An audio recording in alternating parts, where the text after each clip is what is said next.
नमस्कार दोस्तों, स्वागत है आपका आज के मुख्य समाचार में, जिसमें सबसे पहली और बड़ी खबर में आपको बताएंगे कि भारत के सामने किया सरेंडर। अब आतंकियों का नाम सुन कांप रही पाकिस्तानी फौज, 2 महीने में लगा बड़ा झटका। खबर में आगे जिक्र होगा कि अमेरिका में पाकिस्तानियों की एंट्री बैन करने की तैयारी, उसके पहले पाकिस्तान को घोषित किया खतरनाक देश, जारी कर दी एडवाइजरी। खबर में आगे आपको बताएंगे कि अप्रैल में बिहार आएंगे पीएम मोदी, 12 लाख सरकारी नौकरी की देंगे सौगात। आगे जिक्र होगा कि तेजस्वी के सपने रहेंगे अधूरे, नीतीश ही बनेंगे बिहार के मुख्यमंत्री, चिराग पासवान ने दिया ये बयान। और आगे आपको बताएंगे कि सीएम योगी ने कर दिया ऐलान, यूपी चुनाव 2027 की रणनीति तय, 80-20 के फॉर्मूले के साथ उतरेगी बीजेपी। दोस्तों, हर एक खबर की गहराई में आपको ले जाएंगे, लेकिन उससे पहले आपसे निवेदन की वीडियो कीजिए लाइक और चैनल को सब्सक्राइब करके बेल आइकन दबाकर कमेंट में लिखिए जय हिंद। रुक करते हैं सबसे पहले और बड़ी खबर की तरफ। भारत के सामने किया सरेंडर, अब आतंकियों का नाम सुन कांप रही पाकिस्तानी फौज, 2 महीने में लगा बड़ा झटका। जी हाँ दोस्तों, आपको बता दें कि पाकिस्तान के सुरक्षा बलों और फौज पर आतंकवाद का कहर लगातार बढ़ता जा रहा है। साल 2025 के पहले 2 महीनों में ही सुरक्षा बलों के मारे जाने वाले कर्मियों की संख्या में 134% की भयावह बढ़ोतरी दर्ज की गई है। यह आंकड़ा पाकिस्तान की सुरक्षा व्यवस्था की पोल खोलने के लिए काफ़ी है, खासकर उन दावों के बीच जो पाकिस्तान खुद को गल्फ देशों और मुस्लिम राष्ट्रों के बीच सुरक्षा बलों का सुपर पावर बताता रहा है। साल 2025 के जनवरी और फरवरी महीने में पाकिस्तान में आंतरिक कलह के कारण 698 लोगों की मौत हुई, जिनमें 222 सुरक्षाकर्मी, 98 नागरिक और बाकी आतंकवादी शामिल हैं। जबकि साल 2024 में इसी अवधि में 309 लोग मारे गए थे। ये साफ है कि पाकिस्तान में आतंकवाद का खतरा लगातार बढ़ रहा है और सुरक्षा बलों की स्थिति दिन पर दिन खराब होती जा रही है। गल्फ कंट्रीज और मुस्लिम देशों के बीच पाकिस्तान पिछले कई दशकों से ये डींग हाँकता रहा है कि उनकी फौज और सुरक्षा बल सर्वश्रेष्ठ हैं। रुक करते हैं अगली ब्रेकिंग न्यूज़ की तरफ। अमेरिका में पाकिस्तानियों की एंट्री बैन करने की तैयारी, उसके पहले पाकिस्तान को घोषित किया खतरनाक देश, जारी की एडवाइजरी। जी हाँ दोस्तों, आपको बता दें कि अमेरिका ने पाकिस्तान को खतरनाक श्रेणी के देश में रखा है, जहां अमेरिकी नागरिकों से यात्रा करने से बचने की सलाह दी गई है। वाशिंगटन ने पाकिस्तान के लिए एक नई ट्रैवल एडवाइजरी जारी की है। अमेरिकी नागरिकों से आतंकवाद और सशस्त्र संघर्ष की संभावना समेत सुरक्षा खतरों के चलते देश की यात्रा पर पुनर्विचार करने का आग्रह किया गया है। एक बयान में अमेरिकी विदेश विभाग ने चेतावनी दी है कि चरमपंथी समूह विशेष रूप से बलूचिस्तान और खैबर पख्तूनख्वा प्रांतों में हमलों की योजना बना रहे हैं। ये सलाह तब जारी की गई है जब ट्रंप प्रशासन पाकिस्तानियों की अमेरिका में एंट्री रोकने की योजना को लागू करने की तैयारी में है। ट्रैवल एडवाइजरी में इस बात पर जोर दिया गया है कि आतंकवादी बहुत कम या बिना किसी चेतावनी के हमले कर सकते हैं और परिवहन केंद्रों, शॉपिंग मॉल, सैन्य प्रतिष्ठानों, हवाई अड्डों, विश्वविद्यालयों और पूजा स्थलों जैसे विभिन्न स्थानों को निशाना बना सकते हैं। रुक करते हैं अगली ब्रेकिंग न्यूज़ की तरफ। अप्रैल में बिहार आएंगे पीएम मोदी, 12 लाख सरकारी नौकरी की देंगे सौगात। जी हाँ दोस्तों, आपको बता दें कि बिहार में साल होने वाले विधानसभा चुनाव से पहले सत्ता पक्ष और विपक्ष इसकी तैयारियों में जुट गया है। इसी क्रम में एक बार फिर प्रधानमंत्री नरेंद्र मोदी अप्रैल में बिहार आएंगे। उप मुख्यमंत्री सम्राट चौधरी ने पीएम के बिहार दौरे के बारे में जानकारी दी। इससे पहले पीएम फरवरी महीने में बिहार के भागलपुर आए थे और इस दौरान उन्होंने कई योजनाओं की सौगात दी। उप मुख्यमंत्री सम्राट चौधरी ने कहा कि प्रधानमंत्री नरेंद्र मोदी अप्रैल में बिहार आएंगे, उनसे बिहार आने का आग्रह किया गया है। पीएम पटना एयरपोर्ट के नए टर्मिनल का उद्घाटन और बिहटा एयरपोर्ट का शिलान्यास करेंगे। कुछ नई योजनाओं का शिलान्यास व उद्घाटन भी पीएम मोदी करेंगे। रुक करते हैं अगली ब्रेकिंग न्यूज़ की तरफ। तेजस्वी के सपने रहेंगे अधूरे, नीतीश ही बनेंगे बिहार के मुख्यमंत्री, चिराग पासवान का बड़ा बयान। जी हाँ दोस्तों, आपको बता दें कि बिहार में इस साल होने वाले विधानसभा चुनाव को लेकर राजनीतिक बयानबाजियां तेज हो गई हैं। लोक जनशक्ति पार्टी रामविलास के अध्यक्ष और केंद्रीय मंत्री चिराग पासवान ने बड़ा बयान देते हुए यहाँ पर कहा है कि नीतीश कुमार ही बिहार के अगले मुख्यमंत्री होंगे और एनडीए 225 से अधिक सीटें जीतकर सरकार बना लेगी। दोस्तों, आपको बता दें कि उन्होंने विपक्ष खासकर आरजेडी और तेजस्वी यादव पर तीखा हमला बोला है और कहा है कि जनता 90 के दशक का जंगल राज और लालू कार्यकाल का दौरा नहीं भूल सकती है। दोस्तों, यहाँ पर जबरदस्त सियासी घमासान बिहार में मच गया है। चिराग पासवान ने तेजस्वी यादव को निशाने पर लेते हुए कहा है कि वो सरकार बनाने का सपना देख रहे हैं, लेकिन दिन में सपना देखने से कुछ हासिल नहीं होता। उन्होंने कहा कि लालू यादव के शासन में बिहार में अराजकता, अपराध और जातिवाद का बोलबाला था, जिससे तंग आकर बिहार के लाखों युवा राज्य छोड़ने पर मजबूर हो गए हैं। आपको क्या कुछ लगता है दोस्तों, कमेंट में जरूर बताइए। वीडियो को लाइक नहीं किया तो लाइक जरूर कीजिएगा। रुक करते हैं अगली ब्रेकिंग न्यूज़ की तरफ। यूपी चुनाव 2027 की रणनीति तय, 80 और 20 के फॉर्मूले के साथ मैदान में उतरेगी भारतीय जनता पार्टी, सीएम योगी ने कर दिया है ऐलान। जी हाँ दोस्तों, उत्तर प्रदेश में विधानसभा चुनाव भले ही 2 साल बाद यानी फरवरी मार्च 2027 में संभावित हो, लेकिन भारतीय जनता पार्टी ने अपनी रणनीति पर काम करना शुरू कर दिया है।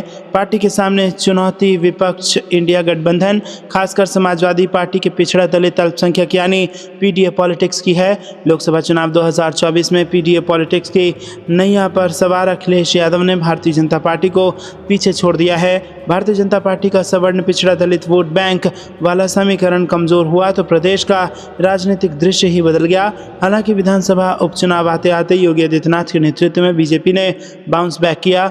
बटेंगे तो कटेंगे और एक हैं तो सेफ हैं जैसे नारों के जरिए पार्टी ने अपनी खोई ताकत फिर से हासिल की है और अब सीएम योगी एक बार फिर 80-20 पॉलिटिक्स पर लौटते दिख रहे हैं। रुक करते हैं अगली ब्रेकिंग न्यूज़ की तरफ। पीओके नहीं लौटाएगा पाकिस्तान, कश्मीर के मुद्दे पर बोले रक्षा मंत्री राजनाथ सिंह। जी हां दोस्तों, आपको बता दें कि केंद्रीय रक्षा मंत्री राजनाथ सिंह ने शनिवार को पाकिस्तान के कब्जे वाले कश्मीर यानी कि पीओके के मुद्दे पर सख्त और बड़ा बयान देते हुए कहा कि उन्हें नहीं लगता कि पाकिस्तान भारत को पीओके लौटाएगा, लेकिन वहाँ के लोग खुद भारत में विलय की मांग करेंगे। शनिवार को केंद्रीय रक्षा मंत्री राजनाथ सिंह ने पाकिस्तान के कब्जे वाले कश्मीर को लेकर कहा, मुझे नहीं लगता कि पाकिस्तान हमें पीओके लौटाएगा, लेकिन मुझे विश्वास है कि पीओके के लोग खुद भारत में विलय करने की मांग करेंगे। भारत की तेज आर्थिक प्रगति और बढ़ते वैश्विक प्रतिष्ठा को देखकर पीओके के लोगों को महसूस हो रहा है कि उनका विकास भारत का हिस्सा बनने में ही है और पाकिस्तान को इस बात को स्वीकार करना ही होगा। राजनाथ सिंह ने पड़ोसी देश पाकिस्तान के साथ रिश्तों को लेकर राय देते हुए कहा कि भारत ने हमेशा अपने पड़ोसी देशों के साथ अच्छे रिश्ते बनाए रखने की कोशिश की है। बांग्लादेश जैसे देश के साथ भी संबंध अच्छे बनाए रखना भारत की प्राथमिकता है। रुक करते हैं अगली ब्रेकिंग न्यूज़ की तरफ। कुलभूषण जाधव को पकड़ने में आईएसआई की मदद करने वाला शाहमीर मारा गया, बलूचिस्तान में गोली मारकर की गई हत्या। जी हाँ दोस्तों, आपको बता दें कि पाकिस्तान की खुफिया एजेंसी आईएसआई भारत के खिलाफ अपनी नापाक साजिशें करती रहती है। आईएसआई ने बड़े अपराधियों और आतंकवादियों को अपना एजेंट बना लिया है जो भारत के विरुद्ध षड्यंत्र रचने की कोशिश कर रहे हैं। ऐसे ही एक आईएसआई नेता मुफ्ती शाहमीर की अज्ञात हमलावरों ने गोली मारकर हत्या कर दी है। यहाँ पर मुफ्ती शाहमीर ने भारतीय व्यवसायी कुलभूषण यादव के ईरान में अपहरण में महत्वपूर्ण भूमिका निभाई थी। रुक करते हैं अगली ब्रेकिंग न्यूज़ की तरफ। कश्मीर में आतंक फैलाने के लिए पाकिस्तान ने बदली स्ट्रैटेजी, भारत अफगानिस्तान के नज़दीकी संबंध से आईएसआई हताश, टीटीपी के पूर्व प्रवक्ता के बड़े खुलासे। जी हाँ दोस्तों, तहरीक तालिबान पाकिस्तान जो आए दिन पाकिस्तान में आतंकवादी हमलों को अंजाम देता रहता है, उसके पूर्व प्रवक्ता ने पाकिस्तान को लेकर कई सनसनीखेज खुलासे किए हैं। टीटीपी के पूर्व प्रवक्ता एहसान ने द संडे गार्जियन के एक लेख में कहा है कि पाकिस्तान की नीति में एक बार फिर से खतरनाक बदलाव आया है और उन्होंने कहा है कि काबुल और नई दिल्ली के बीच बढ़ते नज़दीकी संबंधों ने पाकिस्तान की कुख्यात एजेंसी आईएसआई और देश की सरकार को हताश कर दिया है। लिहाजा पाकिस्तान ने अपने जियो पॉलिटिकल मकसदों को हासिल करने के लिए कश्मीर में अपनी स्ट्रैटेजी बदल ली है। उन्होंने कहा है कि पाकिस्तान ने एक बार फिर आतंकवादी संगठनों जैसे कि लश्कर तैयबा और जैश मोहम्मद को कश्मीर में फिर से जिहाद शुरू करने के लिए कहा है। रुक करते हैं अगली ब्रेकिंग न्यूज़ की तरफ। कर्नाटक में छात्रों की पिटाई पर बिहार में सियासी हलचल, जेडीयू बीजेपी ने कांग्रेस और जेडीयू को घेरा। जहां दोस्तों आपको बता दें कि कर्नाटक के गुलबर्गा सेंट्रल यूनिवर्सिटी में बिहार के छात्रों के साथ मारपीट की घटना हुई। हॉस्टल में हुई मारपीट में शुरू हुई बात बहुत बढ़ गई कि कई छात्रों के साथ मारपीट की गई। 3 छात्रों के अस्पताल में भर्ती होने की सूचना है और यहाँ पर इस मामले पर बिहार का सियासी माहौल भी गर्म हो गया है। जेडीयू ने इस पर कांग्रेस और आरजेडी को घेरने का प्रयास किया है। पार्टी के मुख्य प्रवक्ता नीरज ने पूछा कि बिहार के नेता प्रतिपक्ष तेजस्वी यादव क्यों खामोश हैं। कर्नाटक में कांग्रेस पार्टी की सरकार है, बीजेपी ने भी आरजेडी और कांग्रेस पर तीखा वार किया है। रुक करते हैं कि ब्रेकिंग न्यूज़ की तरफ। कांग्रेस कार्यकर्ताओं को नहीं है राहुल गांधी पर भरोसा, गिरिराज सिंह ने किया वार। जी हाँ दोस्तों, आपको बता दें कि राहुल गांधी के बी टीम वाले बयान पर केंद्रीय मंत्री गिरिराज सिंह ने कटाक्ष किया और उन्होंने कहा कि गुजरात के कार्यकर्ता कार्यकर्ताओं ने साबित कर दिया है कि अपने नेतृत्व राहुल गांधी पर उनको भरोसा नहीं है और राहुल ने भी भरे मन से इसे स्वीकार लिया है। रुक करते हैं अगली ब्रेकिंग न्यूज़ की तरफ। पीएम मोदी और डोनाल्ड ट्रंप के बीच बन गई बात, बहुक्षेत्रीय द्विपक्षीय व्यापार समझौते में जताई सहमति। जी हाँ दोस्तों, आपको बता दें कि प्रधानमंत्री नरेंद्र मोदी और अमेरिकी राष्ट्रपति डोनाल्ड ट्रंप ने बहुक्षेत्रीय द्विपक्षीय व्यापार समझौते पर चर्चा को आगे बढ़ाने पर सहमति व्यक्त की है। ये समझौता 2025 में ही अंतिम रूप इसमें दिया जाएगा। इसका उद्देश्य मौजूदा व्यापार बाधाओं को कम करना, बाजार पहुंच मजबूत बनाना और आपूर्ति श्रृंखला को अधिक प्रभावी बनाना है। ये समझौता 2030 तक द्विपक्षीय व्यापार को 500 अरब अमेरिकी डॉलर तक पहुंचाने के लक्ष्य का हिस्सा है और इससे दोनों देशों के व्यापारिक संगठनों को नया अवसर मिलेगा। अमेरिका और भारत ऊर्जा, शिक्षा, प्रौद्योगिकी और डिजिटल व्यापार में सहयोग बढ़ाएंगे और वाणिज्य मंत्री पीयूष गोयल की अगुवाई में भारतीय प्रतिनिधिमंडल ने 3 से 6 मार्च 2025 के बीच अमेरिकी वाणिज्य सचिव और व्यापार प्रतिनिधियों से बातचीत की है। आपको क्या कुछ लगता है दोस्तों, कमेंट में जरूर बताइए। वीडियो को लाइक नहीं किया तो लाइक जरूर कीजिएगा। रुक करते हैं अगली ब्रेकिंग न्यूज़ की तरफ। इधर भारत ने रोका पानी तो थर थर कांपने लगा पाकिस्तान, शहबाज की बोलती बंद। जी हाँ दोस्तों, हाल ही में भारत ने रावी नदी का पानी रोका तो पाकिस्तान में दहशत फैल गई। ऐसा होना लाजमी भी है क्योंकि भारत के तर्ज पर पाकिस्तान भी एक कृषि प्रधान देश है। इंडो वाटर ट्रीटी के तहत भारत के पास रावी नदी के पानी पर 100% अधिकार है। ऐसे में पाकिस्तान चाहकर भी कुछ नहीं कर सकता है। अब पाकिस्तान की तरफ से अपने देश के किसानों के लिए एक एडवाइजरी जारी की गई है। इस एडवाइजरी में कहा गया है कि इस साल किसानों को फसलों को लेकर मिलने वाले पानी में 30 से 35% की कमी आ सकती है। शहबाज शरीफ सरकार के पास केवल एडवाइजरी जारी करने के अलावा इस वक्त कोई और विकल्प नहीं बचा है। पाकिस्तान सरकार का कहना है कि कृषि क्षेत्र में जल संकट गहराने वाला है क्योंकि देश के प्राथमिक जल नियामक सिंधु नदी प्रणाली प्राधिकरण ने जल संकट की चेतावनी दी है। कहा गया है कि पाकिस्तान के 2 सबसे बड़े जलाशय तरबेला और मंगला बांध तेजी से अपने मृत स्तरों के करीब पहुंच रहे हैं। रुक करते हैं अगली ब्रेकिंग न्यूज़ की तरफ। जयशंकर की सुरक्षा में चूक के बाद एक्शन में भारत की सरकार, अब खालिस्तान समर्थकों की खोदी जाएगी जड़ें। जी हाँ दोस्तों, ब्रिटेन में विदेश मंत्री एस जयशंकर के रास्ते को खालिस्तान समर्थक प्रदर्शनकारियों द्वारा रोके जाने के मामले को भारत सरकार ने बेहद गंभीरता से लिया है। भारतीय जांच एजेंसियां इन प्रदर्शनकारियों में से हर एक को चुन चुन कर सामने लाने की रणनीति पर काम कर रही है और इसके लिए उसने खालिस्तान समर्थकों के भारतीय कनेक्शन की तफ्तीश शुरू कर दी है। वीडियो फुटेज के आधार पर प्रदर्शनकारियों के पहचान की प्रक्रिया शुरू की जा चुकी है। जांच एजेंसियों को इस बात का अंदेशा है कि कुछ महीने पहले इंडियन हाई कमीशन के सामने जो हिंसक प्रदर्शन किया गया था, उनसे कुछ प्रदर्शनकारी इस प्रदर्शन में भी शामिल हो सकते हैं और खुफिया सुरक्षा एजेंसियों के सूत्रों के मुताबिक भारत में मौजूद इन खालिस्तानी समर्थकों की संलिप्तता तथा इस पूरे प्रकरण में उनके हाथ साबित होते हैं तो उनकी संपत्तियों पर कानूनी कार्रवाई की जाएगी। नेशनल इन्वेस्टिगेटिंग एजेंसी यानी कि NIA पहले ही ब्रिटेन में स्थित इंडियन हाई कमीशन के सामने हुए हिंसक प्रदर्शन के मामले की जांच कर रही है और इस संबंध में ब्रिटेन की जांच एजेंसी से भारतीय जांच एजेंसियां लगातार संपर्क में हैं। रुक करते हैं ब्रेकिंग न्यूज़ की तरफ। बिहार में युवाओं की बल्ले बल्ले, विधानसभा चुनाव से पहले मिलेगा 38 लाख लोगों को रोजगार। जी हाँ दोस्तों, आपको बता दें कि विधानसभा चुनाव से पहले सरकार 38 लाख युवाओं को रोजगार उपलब्ध करा देगी। ये घोषणा शुक्रवार को विधान परिषद में संसदीय कार्य मंत्री विजय कुमार चौधरी ने की। बंशीधर ब्रजवासी के गैर सरकारी संकल्प का उत्तर देते हुए उन्होंने कहा कि पहले 10 लाख रोजगार देने का लक्ष्य था। मुख्यमंत्री नीतीश कुमार ने उस लक्ष्य को बढ़ा दिया है। प्रदेश में अभी तक 24 लाख लोगों को रोजगार मिल चुका है। बंशीधर ने स्नातक और उससे ऊपर के बेरोजगारों के लिए रोजगार गारंटी योजना शुरू करने का प्रस्ताव दिया था। विजय कुमार चौधरी ने कहा कि रोजगार गारंटी योजना श्रमिकों के लिए होती है। सरकार युवाओं को निरंतर आगे बढ़ाने के लिए कई सारी योजनाएं चला रही है। स्वरोजगार के लिए मुख्यमंत्री उद्यमी योजना, मुख्यमंत्री लघु उद्यमी योजना आदि का क्रियान्वयन हो रहा है। स्वरोजगार आय के संदर्भ में नौकरी से बेहतर माना जाता है और सरकार का लक्ष्य ये है कि एक भी योग्य युवा बेरोजगार न रहे। रुक करते हैं अगली ब्रेकिंग न्यूज़ की तरफ। बिहार में चुनाव अभी दूर पर हिंदू वोटरों को एकजुट करने की तैयारी में जुटे त्रिमूर्ति। जी हाँ दोस्तों, आपको बता दें कि बिहार में इस साल के अंत में विधानसभा चुनाव होने वाले हैं, लेकिन अभी से राजनीतिक पार्टियों ने अपनी कमर कस ली है। हाल ही में विधानसभा में बिहार का चुनावी बजट पेश किया गया और इसी बीच बिहार में हिंदू धर्मगुरुओं के एक के बाद एक दौरे ने सियासी 81 पारा चढ़ा दिया है। प्रदेश में हिंदू वोटरों को एकजुट करने के लिए तैयारियां जोर शोर से चल रही है। हिंदुत्व के 3 बड़े चेहरे बागेश्वर बाबा, आचार्य धीरेन्द्र शास्त्री, राष्ट्रीय स्वयंसेवक संघ के प्रमुख मोहन भागवत और श्री श्री पंडित रविशंकर एक साथ बिहार में सक्रिय हो गए हैं। विपक्षी महागठबंधन के नेताओं ने इन त्रिमूर्तियों को राजनीति से प्रेरित बताया है। बागेश्वर धाम के धीरेन्द्र शास्त्री अपने हिंदू राष्ट्र के एजेंडे के साथ बिहार पहुंचे हैं और उनका कहना है कि देश रघुवर का है, बाबर का नहीं। भारत को हिंदू राष्ट्र बनाएंगे, हिंदुओं को एक करेंगे, देश में हिंदुओं को घटने नहीं देंगे। इस संकट पर हिंदू कहाँ जाएंगे? उन्होंने कहा कि हिंदू राष्ट्र की आवाज़ बिहार से। गोपालगंज को पूर्व मुख्यमंत्री लालू प्रसाद यादव का गढ़ कहा जाता है। इन दिनों बाबा बागेश्वर ने यहाँ डेरा डाल रखा है। गोपालगंज में इन दिनों हनुमंत कथा और दिव्य दरबार का आयोजन चल रहा है। बाबा बागेश्वर को सुनने के लिए दूर दूर से बड़ी संख्या में भीड़ आ रही है और वो बिहार में बाहर आने तक की बात भी अपनी सभा में कह रहे हैं। रुक करते हैं अगली ब्रेकिंग न्यूज़ की तरफ। काशी और अयोध्या के बाद अब मथुरा की बारी। योगी बोले ब्रजभूमि हर सनातन धर्मावलंबी के लिए आशीर्वाद का है केंद्र। जी हाँ दोस्तों, मथुरा में होली के त्यौहार का आगाज हो चुका है। उत्तर प्रदेश के मुख्यमंत्री योगी आदित्यनाथ शुक्रवार को श्री कृष्ण की नगरी मथुरा में थे। यहाँ उन्होंने कहा कि काशी और अयोध्या के कायाकल्प के बाद अब मथुरा और ब्रजभूमि के विकास का समय आ गया है। योगी ने आश्वासन दिया कि मथुरा, वृंदावन, बरसाना, गोकुल, नंदगांव, गोवर्धन और बलदेव सहित ब्रज क्षेत्र में अयोध्या, वाराणसी और प्रयागराज के प्रवर्तन के समान तेजी से विकास होगा।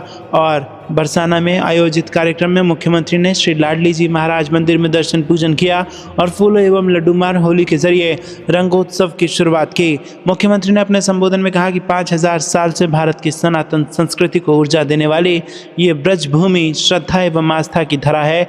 इसके कण कण में श्री राधा और श्री कृष्ण के दर्शन होते हैं। रुक करते हैं अगली ब्रेकिंग न्यूज़ की तरफ। यूपी बनेगा देश का दूसरा इलेक्ट्रॉनिक्स मैन्युफैक्चरिंग हब, लाखों युवाओं को मिलेगा रोजगार। नोएडा दौरे पर बोले सीएम योगी। जी हाँ दोस्तों, उत्तर प्रदेश के मुख्यमंत्री योगी आदित्यनाथ ने शनिवार को नोएडा के सेक्टर 145 में माइक्रोसॉफ्ट केंद्र के भूमि पूजन कार्यक्रम में भाग लिया। इस मौके पर उन्होंने घोषणा की है कि माइक्रोसॉफ्ट कंपनी राज्य के सरकारी कर्मचारियों और युवाओं को आर्टिफिशियल इंटेलिजेंस सहित अन्य आधुनिक तकनीकों का प्रशिक्षण देगी। मुख्यमंत्री ने बताया कि इसके लिए सरकार और माइक्रोसॉफ्ट के बीच MOU यानी कि मेमोरेंडम ऑफ अंडरस्टैंडिंग हुआ है, जिससे लाखों युवाओं को उन्नत तकनीकों में प्रशिक्षित किया जाएगा। उन्होंने कहा कि नोएडा उत्तर भारत का सबसे बड़ा टेक्नोलॉजी हब बनने की ओर अग्रसर है। हैदराबाद के बाद ये देश का दूसरा सबसे बड़ा तकनीकी केंद्र होगा। मुख्यमंत्री ने बताया कि महाकुंभ मेले में AI तकनीक का सफलतापूर्वक उपयोग किया गया, जिसके माध्यम से 65 करोड़ श्रद्धालुओं के स्नान की व्यवस्था सुचारू रूप से की गई। उन्होंने कहा कि इस नई तकनीक से उत्तर प्रदेश में 50 लाख युवा लाभान्वित होंगे। रुक करते हैं अगली ब्रेकिंग न्यूज़ की तरफ। यूपी के नाम या 8 रिकॉर्ड जो दूसरे राज्य कभी ना तोड़ पाएंगे। जी हाँ दोस्तों, आपको बता दें कि मुख्यमंत्री योगी आदित्यनाथ के नेतृत्व में उत्तर प्रदेश को बेहतरीन कनेक्टिविटी वाला राज्य बनाने की दिशा में बड़ी उपलब्धियां हासिल हुई हैं और अब ये देश का पहला राज्य बन गया है जहां 5 अंतर्राष्ट्रीय हवाई अड्डे हैं। यूपी का रेल नेटवर्क देश में सबसे बड़ा है और यहाँ पहली रैपिड रेल सेवा शुरू हो चुकी है, जिससे यात्रा करना और आसान हो गया है। ईस्टर्न और वेस्टर्न कॉरिडोर का जंक्शन भी उत्तर प्रदेश में है। आपको बता दें कि लखनऊ, वाराणसी, कुशीनगर और अयोध्या में पहले से ही अंतर्राष्ट्रीय हवाई अड्डे संचालित हैं और जल्द ही एशिया के सबसे बड़े इंटरनेशनल एयरपोर्ट जेवर एयरपोर्ट से भी उड़ानें शुरू होने वाली हैं। यूपी देश का इकलौता राज्य है जहां अंतर्राज्यीय जल मार्ग विकसित किया गया है और इसे अयोध्या तक विस्तारित करने की भी योजना है।